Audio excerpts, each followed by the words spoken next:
Les mesures de prévention prises rapidement au Sénégal n'expliquent peut-être pas à elles seules le fort recul de la Covid-19, estiment des responsables sénégalais qui se demandent si une immunité collective a discrètement vu le jour. Le pays ouest africain de 16 millions d'habitants a enregistré environ 16 000 cas et 332 décès.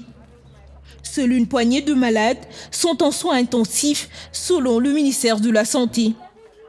Si l'épidémie avait suivi les courbes de l'Europe, le Sénégal aurait compté environ 100 fois plus de morts.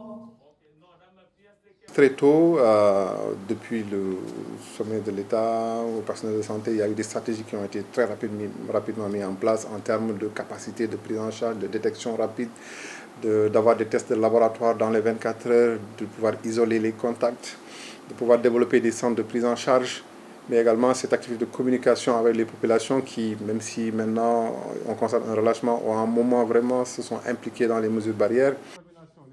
Pour le docteur Abdoulaye Boussou, ce sont effectivement les stratégies d'endiguement qui, dans un premier temps, au moins, ont permis au système de santé sénégalais de ne pas s'effondrer.